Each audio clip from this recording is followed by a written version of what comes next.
اعوذ باللہ من الشیطان الرجیم بسم اللہ الرحمن الرحیم وقال الملأ اور کہا سرداروں نے من قوم فرعون فرعون کی قوم کے جو سردار تھے انہوں نے کہا اتذروا کیا تو چھوڑے گا موسیٰ کو وقومہ اور اس کی قوم کو لیفسدوا تاکہ وہ فساد کرے فی الارض زمین میں۔ اب یہ دیکھیں ایک ہوتا ہے کہ انسان خود جو ہے گمراہ ہے، اب جو اس کے درباری ہیں وہ اس سے بھی زیادہ گمراہ ہیں۔ وہ کیا کہہ رہے ہیں کہ تو موسیٰ کو ایسے ہی چھوڑ دے گا کہ وہ تیری قوم کو گمراہ کرے؟ اللہ معاف کر، یہ تو دین کا کام کر رہے تھے، لیکن جو انسان خود غلط ہوتا ہے اسے دوسرے بھی غلط ہی لگتے ہیں۔ تو یہاں پہ وہ کہہ رہے ہیں اس کے سردار قوم فرعون کے سردار کہہ رہے ہیں فرعون کو کہ کیا تو چھوڑ دے گا موسیٰ کو ایسے ہی چھوڑ دے گا وقومہ اور اس کی قوم کو ایسے ہی چھوڑ دے گا لیفسدوا تاکہ وہ فساد کرے فی الارض زمین میں۔ وہ اس کو فساد کرتے تھے، یعنی کیونکہ وہ سارے تو فرعون کو خدا سمجھتے تھے، وہ اپنے آپ کو خدا کہلاتا تھا اور مال و دولت والا تھا، بنی اسرائیل اس کے غلام بنے ہوئے تھے۔ تو وہ کیسے چاہتا تھا کہ کوئی جو ہے وہ اللہ تعالیٰ کی عبادت کرے اور اس کی یہ خدائی کا جو دعویٰ کرتا ہے وہ سارا کچھ جاتا رہے۔ اس لیے اس نے کیا، یہ موسیٰ علیہ السلام نے جب دعوت دی تو وہ کہنے لگا یہ فساد کر رہے ہیں، نعوذ باللہ۔ تو وہ تو اللہ تعالیٰ کے دین کی دعوت دے رہے تھے، اور ہر نبی، جتنے بھی نبی اللہ تعالیٰ نے بھیجے، ہر نبی نے یہی دعوت دی ہے کہ اللہ ایک ہے، اللہ ہی کی عبادت کرو۔ تو لیکن یہ کیا کہہ رہے ہیں کہ تو موسیٰ اور اس کے ساتھیوں کو ایسے ہی چھوڑ دے گا کہ وہ فساد کرے فی الارض زمین میں، وَيَذَرَكَ اور تجھ کو بھی چھوڑ دے، وَآلِهَتَكَ اور تیرے معبودوں کو بھی چھوڑ دے۔ قالا تو اب فرعون نے کہا سنقتل ضرور میں قتل کروں گا ابناہم ان کے بیٹوں کو، ونستحیی اور ضرور میں زندہ چھوڑوں گا نساہم ان کی عورتوں کو۔ پھر اس نے ایسے ہی کیا تھا۔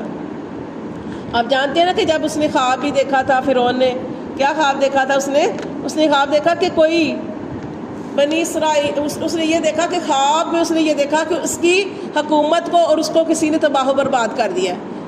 اس نے کیا کیا، اس نے جتنے بھی لڑکے، اس نے یہی سوچا کہ جتنے بھی لڑکے پیدا ہوں گے سارے لڑکوں کو قتل کر دیا جائے، سارے بچوں کو قتل کر دیا جائے، اور وہ بیٹیوں جتنی بھی اولاد پیدا ہوتی تھی، بیٹے بیٹیاں سب کو قتل کرتا تھا۔ لیکن اس کے درباریوں نے کہا کہ اگر تو سب کو ہی قتل کر دیا جائے گا تو پھر وہ کیا ہوگا کہ تیری بادشاہی کرنے والا، تیری وہ پیروی کرنے والا تو کوئی بھی نہیں رہے گا، تو ہمارے غلام کون ہوں گے؟ تو پھر اس نے سوچا کہ 1 سال ہم زندہ چھوڑیں گے اور 1 سال ہم قتل کریں گے۔ تو جس سال قتل کرنے والا سال تھا اس وقت کون پیدا ہوا؟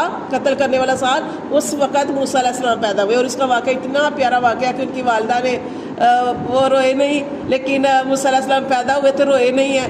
تو یہ بھی اللہ کی قدرت تھی، اور والدہ بڑی بے چین تھی۔ کیوں بے چین تھی؟ کیونکہ اس سال جتنے بھی بچے پیدا ہوتے تھے وہ سب کو ہی قتل کر دیتا تھا۔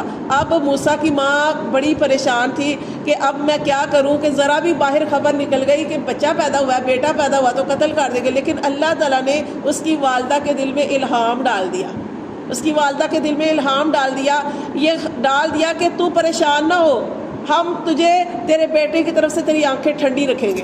اور اللہ تعالیٰ نے اتنا پیارا ان کا واقعہ ہے کہ پھر کیسے اللہ تعالیٰ نے وہ ان کے دل میں ڈالا، اور ان کی والدہ کے دل میں خیال آیا کیوں نہ میں اس بچے کو صندوق کے اندر بند کر کے تو دریا میں بہا دوں۔ پھر انہوں نے ایسے ہی کیا، لیکن اللہ کی کرنی ایسی ہوئی کہ وہ دریا کے اندر چلتا چلتا وہ صندوق جو تھا فرعون کے گھر کے پاس ہی، یعنی کہ وہاں پہ پہنچ گیا جہاں پہ فرعون کی جو آگے غلام جو تھی، کنیزیں جو تھی وہ آگے نہا رہی تھی، انہوں نے پکڑ لیا۔ وہ پکڑ کے جب گھر لے کے گئی تو کھولا اس صندوق کو تو اس کے اندر بچہ تھا، تو وہ موسیٰ علیہ السلام تھے۔ تو اللہ تعالیٰ جیسے دیکھیں اللہ سے بڑا کوئی حفاظت کرنے والا ہے، اس لیے فاللہ خیر حافظ وہو ارحم الراحمین، وہ اللہ ہی سب سے بہترین حفاظت کرنے والا ہے۔ اس کی والدہ نے اللہ کے سپرد کیا، اللہ تیرے سپرد۔ اب وہ بچہ فرعون کے گھر میں پلا، فرعون کے گھر میں پلا۔ بیوی، کیونکہ ان کی جو بیوی تھی نا حضرت آسیہ، اس نے کہا تھا ان کی اولاد کوئی نہیں تھی، تو نے کہا تھا کہ اس بچے کو، حالانکہ فرعون نے کہا تھا کہ میں اس کو قتل کروں گا، تو بیوی نے کہا کہ نہیں اس کو قتل نہ کرو، ہاں شاید ہم اس کو اپنا بیٹا بنا لیں، تو شاید یہ ہماری آنکھوں کی ٹھنڈک بنے۔ تو فرعون نے اتنی غلط بات کہی تھی اس وقت بھی، کہا کہ تیری آنکھوں کی ٹھنڈک ہوگا، تیری ہی آنکھوں کی ٹھنڈک ہوگا۔ تو پھر اللہ نے ایسے ہی بنا دیا نا کہ اس کی آنکھوں کی ٹھنڈک بنا ہی نہیں ہے فرعون کی۔ اور اللہ تعالیٰ نے موسیٰ علیہ السلام کو انہی کے گھر میں، انہی کے گھر، فرعون کے گھر میں پھر اللہ تعالیٰ نے رکھا، اور کیسے پرورش ہوئی کہ دودھ جب پلانے کا آیا نا، پہلے پتہ دائیوں سے دودھ پلاتے تھے، تو جب دودھ پلانے کی باری آئے تو موسیٰ علیہ السلام کسی کا دودھ ہی نہیں پیتے تھے، یہاں تک کہ جو ان کی والدہ تھی نا وہ بھی آ گئی اس دربار میں، وہ بھی آ گئی دودھ پلانے کرنے لگے، وہ بھی اسی کام کے لیے آئی. تو موسیٰ علیہ السلام نے اپنی ہی والدہ کا دودھ پیا، اور اللہ کی کتنی بڑی قدرت سوچے کہ اپنے ہی بچے کو دودھ پلا رہی ہیں اور بادشاہ سے تحفے تحائف مل رہے ہیں. اب بادشاہ فرعون جیسا بادشاہ کتنے تحفے دیتا ہوگا، کیونکہ اس نے تو اولاد بنا لیا تھا. یہ دیکھیں اتنی بڑی اللہ کی قدرت ہے. اللہ تعالیٰ جو چاہے کرتے ہیں. اللہ تعالیٰ کے لیے کوئی چیز مشکل نہیں ہے. اسی کی والدہ نے، موسیٰ علیہ السلام کی والدہ نے دودھ بھی پلایا اور شاہی تحفے بھی وصول کیے.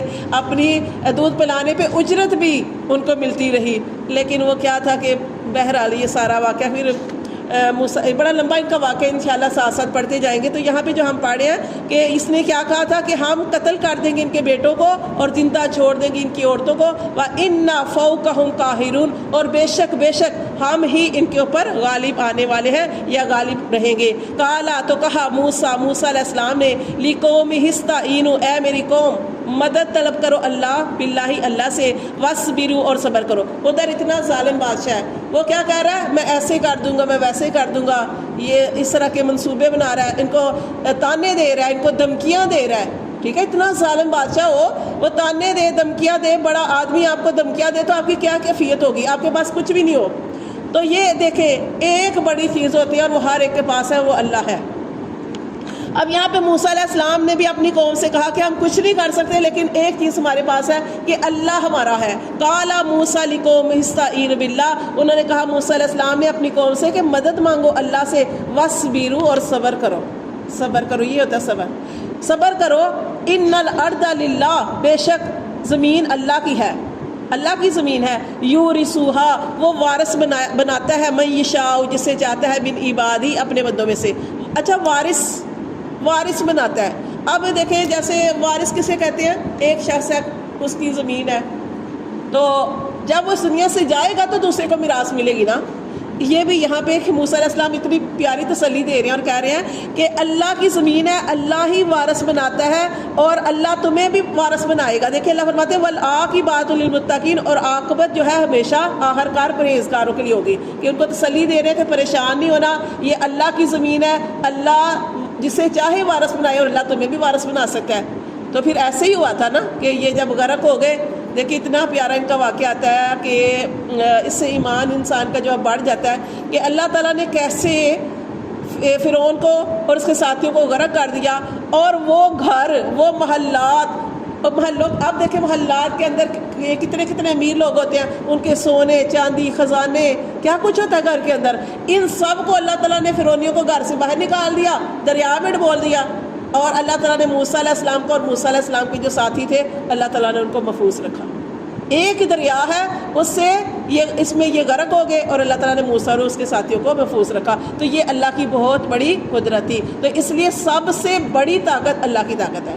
اگر کوئی آپ کو لگ رہا ہے نا کہ سامنے والا شخص بڑا ہی ظالم ہے، کبھی کبھی ایسے بھی لگتا ہے نا کہ آپ کو سمجھ نہیں آتی کہ سامنے والا بڑا ظالم ہوتا ہے، اس کے پاس سارے اختیارات ہوتے ہیں، آپ کے پاس کچھ بھی نہیں ہے. آپ کے پاس اللہ ہے، نماز ہے، سجدہ ہے، رونا ہے، صبر ہے، بس یہ ہے.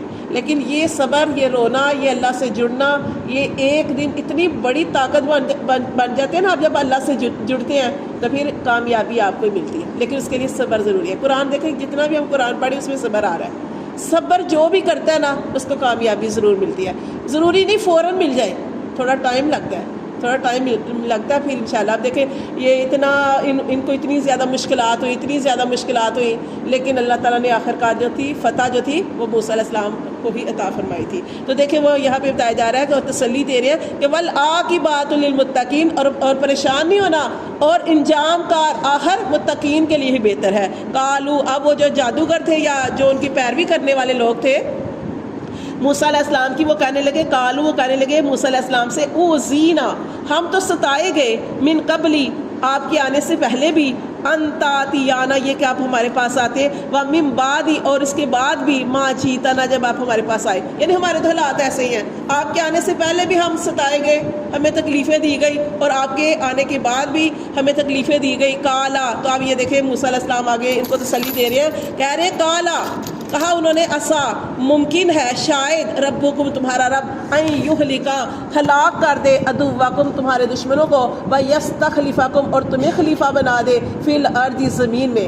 کتنی پیاری بات ہے کہ جب کوئی پریشانی کے اندر ہو، کوئی تکلیف کے اندر ہو، کوئی ایسا بندہ آپ کو مل جائے جو آپ کو تسلیاں دے، جو آپ کو خوشخبریاں سنائے، کوئی بات نہیں، یہ تم صبر کاری ہو، اللہ نے تمہیں بڑا اجر دینا ہے، اور اچھی اچھی خوشخبریاں سنائے کہ تمہیں یہ بھی ملے گا، وہ بھی ملے گا۔ تو یہ موسیٰ علیہ السلام بھی اپنی قوم کو تسلیاں دے رہے ہیں، وہ کہہ رہے ہیں کہ تم کیوں پریشان ہوتے ہو، تمہارا رب چاہے تو تمہارے دشمنوں کو ہلاک کر دے، وَيَسْتَخْلِفَكُمْ، اور تمہیں جانشین بنا دے فی الارض